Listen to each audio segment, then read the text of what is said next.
da apresentação, para mim, ele é muito importante, porque ele expressa o meu sentimento por você, né? Então, ele é mais do que uma apresentação. Na verdade, ele é uma declaração. Por isso que eu faço tanta questão de fazer assim, antes da sua entrada. Em relação a você, eu queria contar para as pessoas que nós nos conhecemos há pouco mais de um ano. Foi um encontro que você aceitou um convite meu para participar de um evento com os nossos alunos lá na universidade.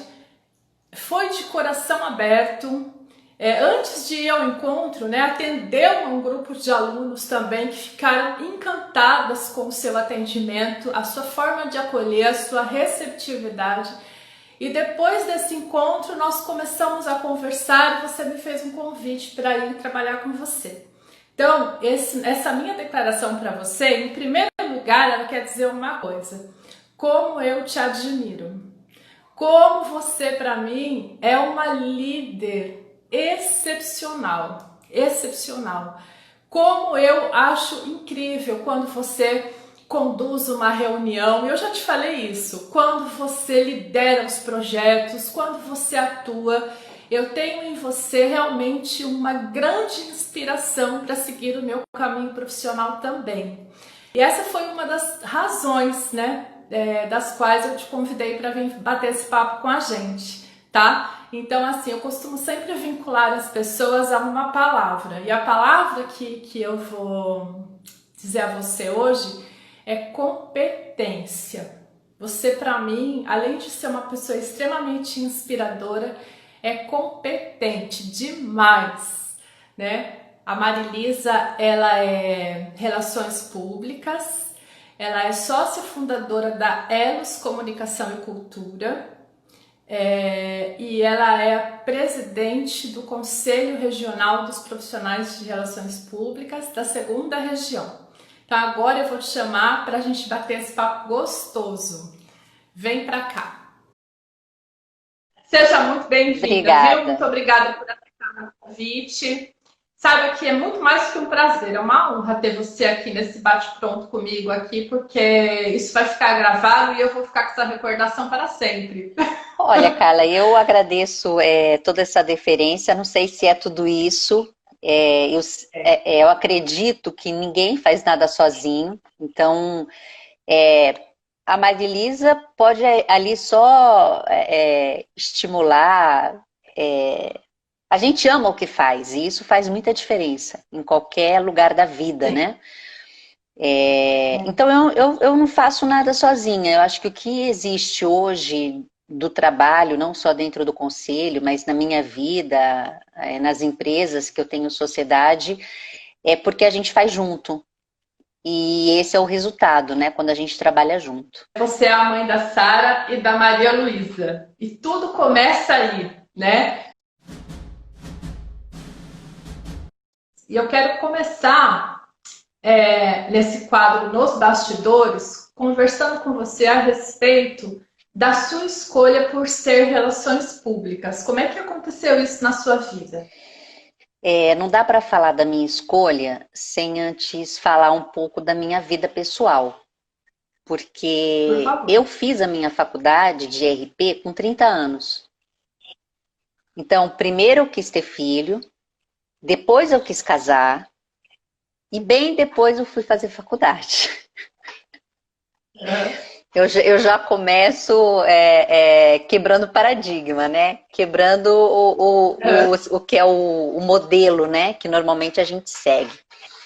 E aí é muito interessante, porque eu sempre fui da comunicação, sempre trabalhei com comunicação. E tinha uma época que eu pensava em fazer faculdade, mas eu tinha uma criança pequena, N situações, né, que não me possibilitavam falar assim, não, agora eu vou fazer faculdade. E era uma época em que todo mundo da minha convivência fazia jornalismo. E eu sou uma pessoa que não gosto de fazer o que todo mundo está fazendo, né? E aí eu descobri a profissão de relações públicas. E aí, quando eu descobri a profissão de relações públicas, eu entendi que eu sempre fui RP. Então, tudo que eu tinha feito até aquele momento no meu trabalho tinha sido RP. Então, eu fui para a faculdade, óbvio, né? Que a gente, quando não faz a faculdade, a gente tem uma boa comunicação, uma boa articulação, legal, mas a faculdade te embasa, a faculdade te dá as referências, a faculdade faz você ter um olhar especial e um olhar teórico para as práticas. Porque quando você trabalha a prática pela prática, o resultado é um. Quando você trabalha Sim. na prática, tendo como base a teoria, você sabe o que você está fazendo. É totalmente diferente. E aí, então, falei, bom, agora eu vou fazer faculdade. A Sara já está grande, né? Eu tive a Sara com 18 anos, 18 para 19. E aí eu falei, agora eu tenho condições de fazer a minha faculdade. Então, se você perguntar para mim, por que RP? E eu te respondo, não seria outra coisa. Eu não saberia fazer outra coisa, né? Não saberia ser outra coisa. Quando a gente faz o que ama, já é uma coisa muito boa. Mas quando a gente encontra pelo caminho também pessoas que nos inspiram, né, naquelas competências ou naquelas habilidades que a gente ainda não tem, e aí você encontra líderes que te inspiram, e aí melhor ainda, você teve uma pessoa dessa na sua caminhada, aquela que você olhava e falava, poxa, né? Como relações públicas, não, né? Tá, Pode parecer, já que nós não estamos falando da presidente, sim, da Marilisa, né? Elisa, quanto? Eu sou uma pessoa muito espiritualizada, né? Tá. Então eu tenho, acredito que todas, quando eu digo todas, Carla, todas as religiões são essenciais para o ser humano. Todas elas, porque religião vem de religare, né? De você ter a sua ligação. Porque nós somos seres espirituais, eu acredito nisso. Então, eu tenho uma inspiração que é o meu líder espiritual, que se chama Paiva Neto. Então, espiritualmente, eu tenho essa liderança. E eu tive profissionais que passaram pela minha vida, não da área de relações públicas, mas muito da área de administração e de estratégia. Então, nós somos estrategistas. Nós somos da Você administração da comunicação. Você é mãe, você tem uma empresa, você tem uma consultora, tem uma demanda grande e você dedica muito do seu tempo para o conselho, porque eu não conheço um conselho, eu não conheço todos, mas dos que eu conheço, eu não conheço um como o nosso, né? Que tenha essa gestão, essa tua gestão, esse teu olhar, né, para todos os projetos, e são muitos os projetos conselheiros assim muito comprometidos com a nossa categoria, muito comprometidos com o crescimento da nossa profissão, o fortalecimento. Eu quero saber, Marilisa, como é que você consegue fazer tudo isso acontecer? Você sabe que é uma pergunta que eu também não sei te responder. Aí não vale. Aí não vale. Não sei se todo mundo sabe, mas nós, conselheiros, a DOCS, que é o seu caso, os delegados, é um trabalho voluntário, né? A gente não ganha um centavo para isso. Não. Mas é uma paixão, é algo assim que eu durmo e eu acordo pensando no conselho. E às vezes eu paro e eu falo assim, Senhor, não é a minha, não me sustenta, não paga as minhas contas. E mesmo com esse forte argumento, eu não consigo parar de pensar no conselho. Então eu tô lendo alguma coisa, eu tô falando com alguém, eu acho que as boas ideias a gente tem que copiar. Então eu vejo uma boa ideia, eu falo, poxa, vamos fazer isso no conselho. E eu tenho a resposta. Porque o conselho é um desafio. Porque o conselho, ele me desafia todos os dias. Porque o conselho, ele me dá um prazer inenarrável de ver as pessoas trabalharem a favor de uma causa, porque eu acredito que o relações públicas, né, ele pode ser chave essencial dentro das organizações, dentro de casa, nos relacionamentos, né? E eu também acredito que nós somos movidos a propósito. E eu não posso acreditar numa pessoa que tenha um propósito de maldade, um propósito de ruína, um propósito de fracasso. Todos nós somos movidos a propósitos para o bem. Então eu vejo o RP como esse profissional, né? Aquele coletivo, todo mundo precisa de um RP, eles foram inspirados quando eles disseram isso. Aquele Sim. líder, aquele executivo que olha para o profissional de RP não como a solução do problema, mas como a peça que alinhava todas as demais, ele tem um outro tipo de empresa, um outro tipo de organização.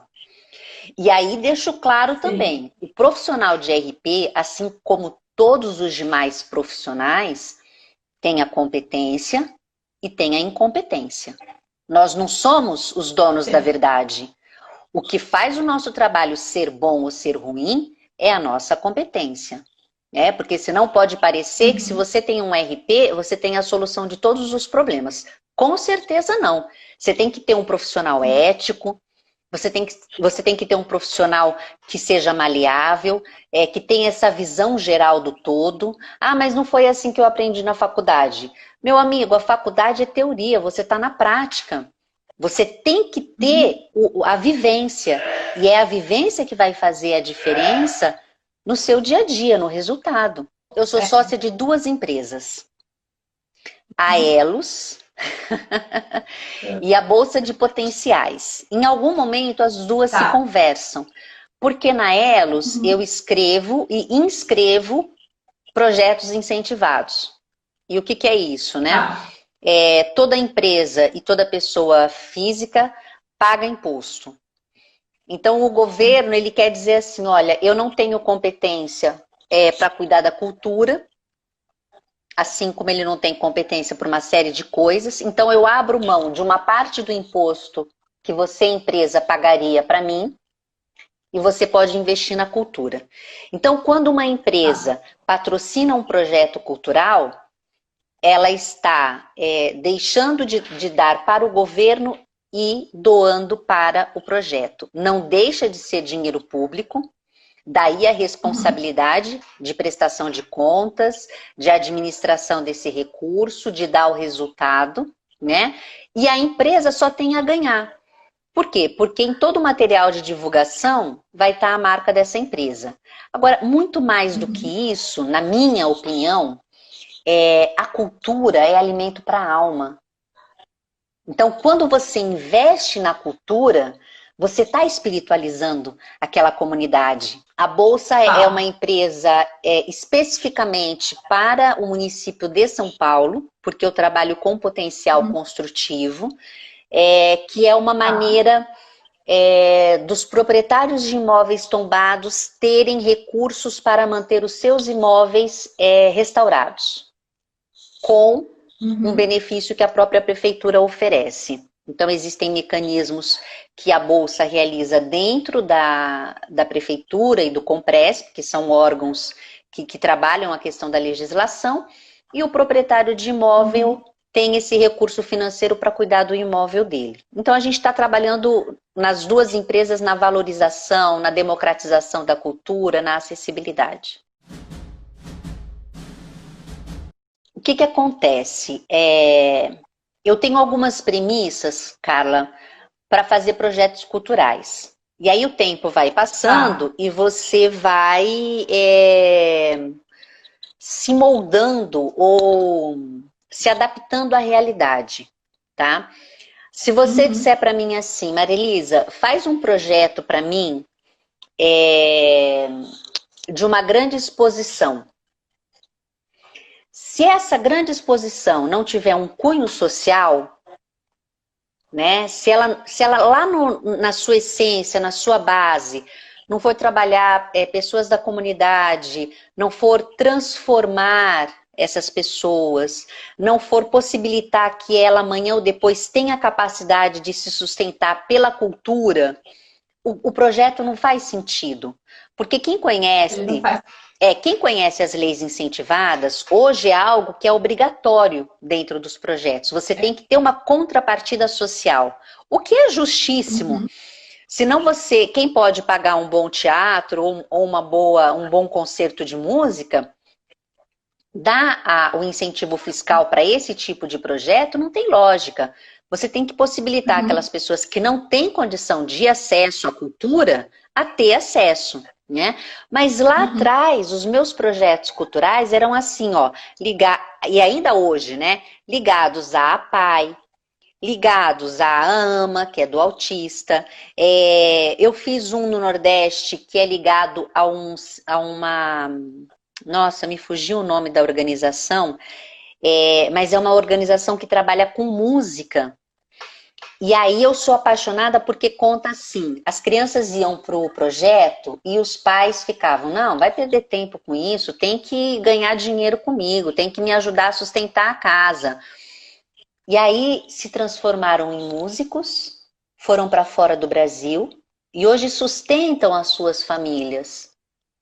Olha só, né? É transformador, É né, transformador, Marilisa? é transformador. A Etel está falando do terceiro setor, eu trabalhei em algumas fundações e a última delas, né, que eu não larguei porque eu trouxe para o conselho, eu trago todas as pessoas que eu amo nas coisas que eu acho que são boas, né? E essa fundação, ela oferece cursos para o profissional do terceiro setor. Aí eu acho que esses projetos, a gente já sabe, não só como relações públicas, mas como consumidor, que as empresas, muito mais do que oferecer produtos de qualidade, serviços de qualidade, bom preço, ela tem que ter o olhar para o outro, ela tem que ter o olhar para a comunidade. Por N motivos, porque a comunidade é o cliente de amanhã, porque a comunidade é o colaborador, é o empregador de amanhã, porque a comunidade não vai amanhã assaltar, não vai depredar aquele patrimônio se ela tiver esse retorno da empresa, né? Não sejamos hipócritas. Nós não vivemos num mundo de amor. Nós vivemos num mundo em que o dinheiro é necessário. Mas o problema é a ganância. O problema é você ter aquilo que você não precisa ter, né? Eu sou muito adepta de que o trabalhador é digno do seu salário. Eu não sou socialista. Eu acho que se você trabalha 18 horas por dia e o outro trabalha 8, o seu salário vai ser diferente. Pela lógica do merecimento. Concorda? Mas se eu tenho mais e posso dividir, eu vou ser mais feliz. Eu vou ser uma pessoa melhor. Porque é uma ilusão achar que nós vivemos numa sociedade ou que nós somos felizes enquanto existem pessoas infelizes. Isso é uma coisa que essa desigualdade, né, levando em consideração a diversidade de circunstâncias que a gente tem no mundo inteiro, infelizmente sempre vai existir. Mas se mais pessoas pensarem nessa questão de transformar vidas, certamente a gente vai ter um futuro melhor. Qual que é o retorno que você traz para a tua vida quando isso acontece, né? Quando você fecha essas parcerias que movimentam toda uma população? O que é que você traz no final do dia para tua casa, para o teu coração? Preciso fazer mais. Como é que você vê a nossa profissão de relações públicas hoje e daqui a 10 anos? Dentro dessa perspectiva transformadora. Carla, todos os profissionais de todas as áreas, eles são essenciais, né? O meu marido, por exemplo, é arquiteto. E aí, quando ele fala comigo, quando a gente vai falar sobre a questão da vida, né? Então ele fala assim, não, mas essa arquitetura, ela tem que ser pensada para o todo, ela tem que acolher, ela não pode ser uma arquitetura que isola ou que faz com que a pessoa não se sinta à vontade naquele espaço, né? A minha mãe é professora, aposentada, mas é. E aí ela quer falar do aluno, aquele aluno por completo, não só aquela criança que está na cadeira dentro da sala de aula. E por aí vai. O jornalista, por exemplo, que eu admiro muito, porque eu não tenho competência para ser jornalista. Porque para você ser jornalista, você tem que ter crítico, você tem que ser crítico, você tem que ser investigativo, porque você tem uma responsabilidade importantíssima na sua palavra, né? Naquela opinião que você vai dar na sua reportagem, porque não adianta falar, não, ele é isento. Em algum momento ali vai entrar a sua opinião, né? E eu tenho amigos jornalistas em que eu admiro muito. Todos eles, dentro das suas áreas, são fantásticos. Mas quando você tem um profissional de relações públicas que tem essa visão do geral e consegue fazer as amarras e consegue falar assim, esse projeto aqui, o arquiteto junto com o paisagista, junto com aquela pessoa da gastronomia, aqui vai dar um projeto certo, aqui vai acontecer. Então eu vejo o profissional de relações públicas com essa visão. E além disso, a competência do relacionamento, e quando a gente fala de relacionamento, é o respeito às diferenças. Porque eu com certeza tenho as minhas dificuldades, as minhas chatices e os meus defeitos. Graças a Deus. Né? Porque se eu fosse uma pessoa perfeita, eu estaria no lugar errado. Exato. Mas a gente tem que valorizar aquilo que a pessoa tem de bom. Porque é muito chato aquela pessoa que só vê defeito. Ou aquela pessoa que só fala, mas fulano fez isso de errado. Fulano não... O que ele tem de bom? Porque todos nós temos algo de bom. E valorizar, né? E incentivar esse algo de bom que o outro tem, faz com que aquilo que não é tão bom fique invisível, não tenha tanta importância. Né? Então, o profissional de RP, quando ele tem essa competência, quando ele está imbuído da essência dele, que é criar pontes, né? Que é valorizar as relações, quando ele tem isso, ele faz as coisas acontecerem. Sabe que a gente vai lendo, vai estudando, né? E a gente ouve muito falar hoje daquela gestão horizontal, dos modelos horizontais, né? E eu acho que o que você está falando assim, se encaixa totalmente nesse modelo de você ter quebrar, né, as barreiras daquela hierarquia, daquela burocracia e deixar todo mundo pensar um pouco, deixar todo mundo falar. A gente entrevistou uma professora, a professora da FAAP, Simone Bambini, e ela falou uma coisa muito importante que é relacionado à questão de como o corpo ele reage ao mando, vamos dizer assim, dos seus chefes, dos seus líderes, como que isso está relacionado à sua desenvoltura e até à sua produção. Então é fundamental que hoje esses líderes trabalhem e vejam esse colaborador com outro olhar. Nós somos um ser holístico, né? Não existe a Carla professora, a Carla mãe. Não, a Carla é uma só. E o grande segredo é você respeitar essa pessoa na sua essência. Porque a Carla vai ter dia que brigou com o marido, que ela vai estar menstruada, assim como o outro chegou, do sexo masculino chegou e levou um fora da namorada. Então, não adianta falar assim, Carla, olha só, você tem uma meta para cumprir e eu quero que você me entregue, ok? Um abraço, PT, saudações. Isso não existe mais. Por um ponto. E por outro ponto, Carla, a gente tem também que ver que os jovens, eles escolhem onde eles querem trabalhar. Diferente de antigamente, né? De falar, não, eu tenho que trabalhar nesse lugar, porque aqui eu vou ter a segurança pelo resto da minha vida. Não é mais assim que funciona. Peraí, você respeita o negro? Você é uma empresa inclusiva? Você respeita a diversidade? Você respeita o meio ambiente? Bom, se você é assim, então eu quero trabalhar com você. Você sabe que esse foi o tema de uma aula que eu dei na semana passada. Vou fazer esse comentário aqui, né, na nossa live, se você me Por favor. permite. Nós estávamos falando sobre acessibilidade. E uma coisa que muito me incomoda em algumas organizações é a questão de acolher o funcionário que faz parte desse grupo sem proporcionar a ele as condições de fato do acolhimento e da inclusão.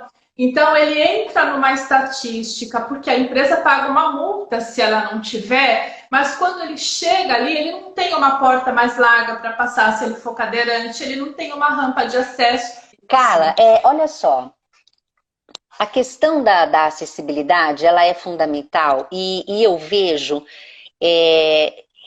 eu tenho a visão de que algumas coisas acontecem no seu tempo. Se eu não tô afagando e também não tô justificando, tá? Quero só que essa é a minha visão. A partir do momento que o governo fala, você tem uma cota e você tem que cumprir uma cota, né? Ali ele disparou um processo.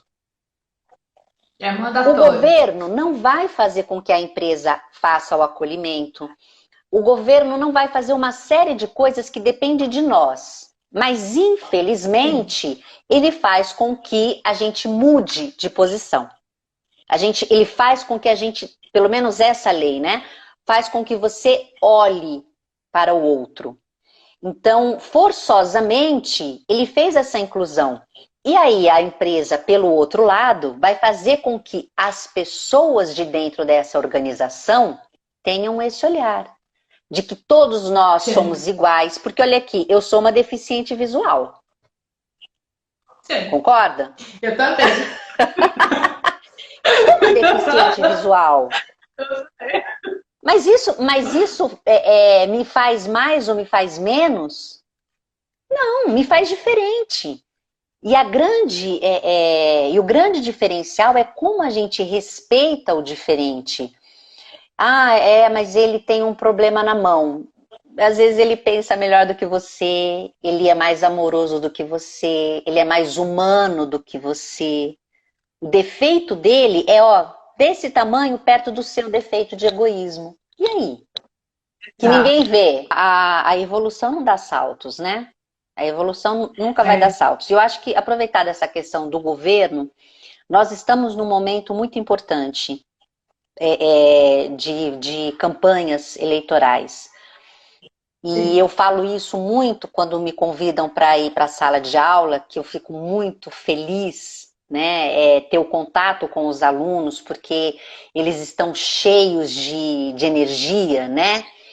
Nós somos seres que vivem em sociedade, e o que não nos deixa na barbárie são as leis. Isso é um fato. Sim. Mas nós não conhecemos os nossos direitos e nem os nossos deveres. E nós precisamos começar a ler aquilo que rege a nossa sociedade, até mesmo para saber se é isso que nos interessa, se é isso que nos satisfaz, porque muitas vezes a gente simplesmente vai levando, mas isso é coisa de política. Quando eu acordo e falo bom dia para o meu marido, eu estou fazendo política. E pode ser uma boa política ou uma má política. Então, quando a gente tem uma pessoa que está lá, ela está ou por nossa omissão, né? Ou por nossa ignorância, ou por nossa escolha. Seja como for, a responsabilidade é nossa. Né? Então, eu falo isso muito dentro de sala de aula, porque nós somos uma profissão regulamentada. Então, para você ser um profissional de relações públicas, você tem que estar dentro da lei. Se você gosta, se você não gosta, se você acha certo, se você acha que não é certo, isso é um outro capítulo. E eu já disse, se vocês acreditam que o conselho não é a organização que represente vocês, vamos discutir e trabalhar para o fim do conselho. Mas, se o profissional não estiver unido, pode ter associação, sindicato, conselho, qualquer coisa. Não vai acontecer. Então, nós temos que ter essa visão de que nós temos um objetivo comum, né? Não só como RP, mas como cidadão. Sim. Nós temos o nosso programa Empregabilidade, né, Exatamente. no Correp, que, que eu me senti como você naquela situação em que eu ia ou não ia, eu não conseguia, mas a gente não consegue largar. Então a gente se adequou, né?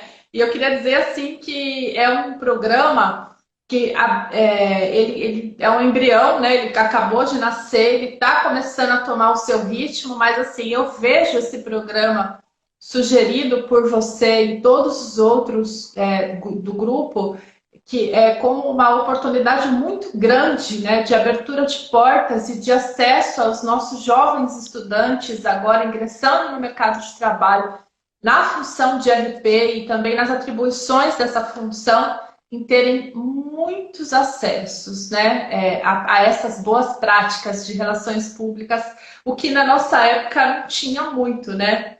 Falo nossa época, acho que a gente está falando da mesma época, não tá? Eu acho que sim. Eu não sei. Mas assim, tinha muito Eu não sei isso. quanto a você, mas hoje eu sou autônoma, mas nos meus alguns anos, a gente não precisa falar de anos aqui, né? Eu fui carteira assinada, eu nunca tive relações públicas na minha carteira. E isso não me fez diferença alguma, né? É claro que a valorização do nosso trabalho depende da nossa dedicação. Então, nós temos que mostrar para o nosso líder, para quem nos comanda, que o nosso trabalho, ele tem um porquê, né? Que a nossa linha de raciocínio, ela quer chegar a um lugar que tem que ser o mesmo lugar de chegada da empresa, né? Por isso que nós administramos a comunicação. Mas partir da premissa que você só é RP se você tiver no crachá Relações Públicas é uma grande ilusão. Porque eu me sinto em Relações Públicas todos os dias, em qualquer lugar que eu esteja. É isso mesmo. Marilisa, uma coisa que eu compartilho sempre, né? Eu falo para os meus alunos assim, que eu não consigo vê-los como alunos, né? Eu vejo como uma grande equipe, porque a gente aprende tanto com eles também, não é? Não só ensina quando aprende, eles também nos inspiram a muitas coisas. Muito, muito. Assim, é um lugar que eu gosto de estar. E aí eu falo assim para eles, tem tudo a ver com o que você fala desse leque de profissões, quando você falou do seu marido, que tudo agrega valor ao que a gente faz. Que quando a gente está estudando para ser um profissional de determinada área, nós seremos melhores ainda se conhecermos um pouco de cada uma das áreas que estão atreladas àquela, não é? Então, a leitura, o conhecimento por meio de novas experiências, os estudos, o network, os relacionamentos, as lives, não é? As entrevistas, tudo agrega valor, porque quando você precisa fazer a administração do todo, qualquer conhecimento relacionado a ele é importante. Conta para os nossos meninos aqui, nossa audiência, né? Como isso fez parte da sua vida? Conhecer um pouco de tudo. Quais foram as contribuições que as áreas te deram? Eu vou dizer que imagina uma linha e uma agulha. E que nós sejamos a agulha. Sem a linha, você só vai espetar. Né? Então, o que é essa linha? Quando eu estou no terceiro setor, é conhecer o terceiro setor. Quando eu estou numa empresa que trabalha com pneu, é conhecer o mercado de pneu. Então, nós temos uma competência que ela pode estar presente em qualquer lugar. Mas, se você não tiver o conhecimento, não estudar, não questionar, não fizer o brainstorm, né? Aquela comparação com outras empresas que fazem ações melhores do que a sua, ou que fazem ações péssimas e você fala, essa eu nunca quero para mim, né?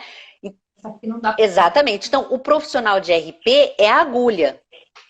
E essa linha que ele pode ir trocando, ou que ele pode costurar com 2 linhas, com 3 linhas, se ele não tiver essa linha, ele não costura, ele não trabalha, né? É, Isso é fundamental para a gente poder ter um bom trabalho, um bom resultado. E eu falo que são coisas diferentes. Você estar envolvido e você estar comprometido. Ah, eu estou envolvido. Não, eu estou comprometido. Isso faz total diferença quando a gente faz alguma coisa. Quando eu fui convidada a participar do conselho, eu entrei na outra gestão como tesoureira. E eu vou ser muito sincera, eu só entrei porque foi uma indicação da minha professora, que eu tanto admiro.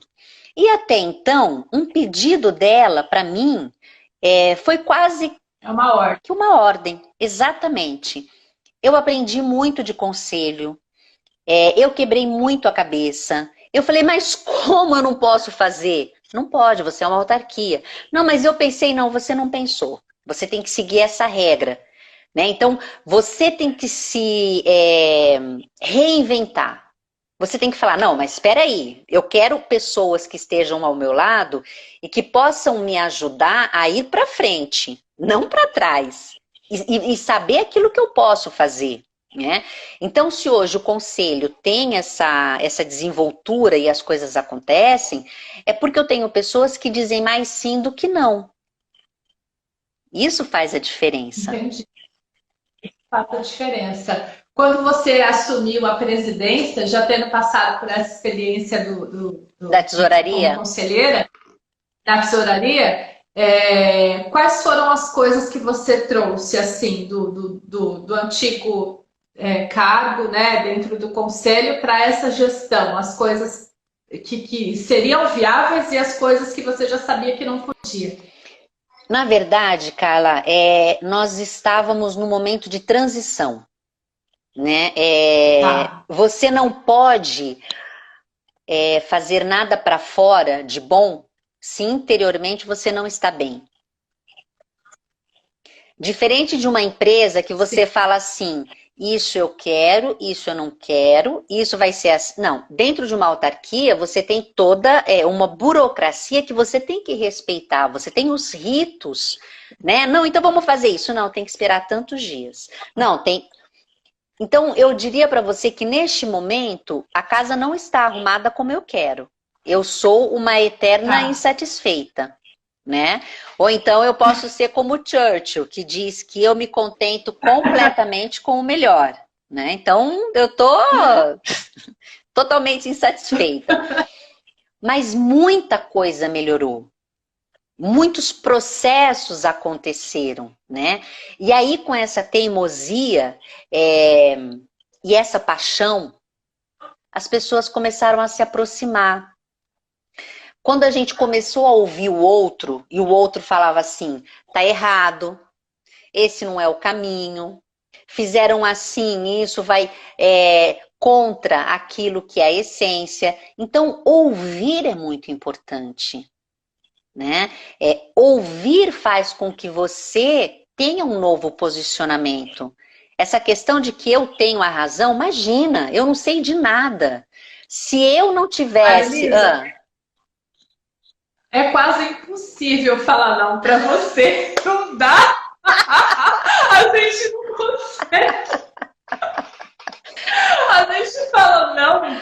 Aí você dá um jeito da coisa ficar melhor ainda.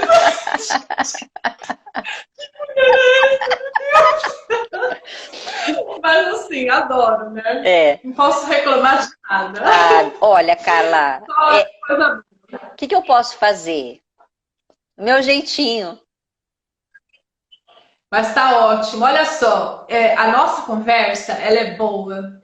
A gente quer ficar mais. Eu quero saber de você 2 coisas antes de me despedir. Mas já... A gente tem 3 minutos. Tá bom. 3 minutos.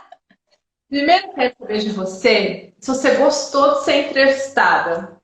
Se foi bom falar um pouco das coisas. Porque você entrevista as pessoas, né? Como é que é ser entrevistada? Você gostou de participar aqui? Eu adorei. Muito. Gostou de falar um pouco das suas coisas? A gente adorou te ouvir, porque são coisas que agregam na nossa vida, como profissional, como pessoa, e elas são interessantes, né? É um papo à noite, no domingo à noite, que é interessante. Uma pessoa muito bacana, que é você. Obrigada. Então, eu quero te agradecer, em primeiro lugar. E outra coisa, esses últimos minutinhos aqui eu deixo para você fazer, eu falo que é seu momento merchan, né? Falei para você. Que eu queria assim, que você falasse aqui para o nosso público e depois os que vão assistir a gravação também, alguma coisa que você queira deixar, ou uma mensagem, ou sobre a sua empresa, ou sobre os seus projetos, ou sobre os projetos do conselho. O que for interessante para você, deixa aqui. Eu acho que o meu maior mexã nesse momento é que a gente seja cada vez melhor, de que possamos ser seres humanos. E aí, ser humano é olhar o outro com bondade, é olhar o outro com o que ele tem de melhor, é ter compaixão, é ter empatia, é falar, poxa vida, e se eu estivesse no lugar dessa pessoa, como é que seria a minha situação? Esse é o maior merchan que eu dou, porque se você se torna uma pessoa melhor, a sociedade se torna melhor, o mundo se torna melhor. Então esse é o meu desejo, que cada um reflita nesse domingo, nesse fim de semana, apesar da manhã ser feriado, como que a gente pode ser melhor a cada dia.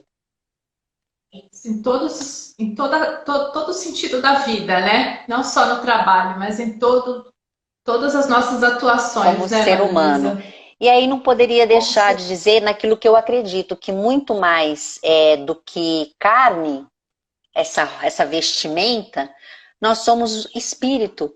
E a nossa essência, ela é para sempre. Marilisa, aqui nos 20 segundos restantes. Ó.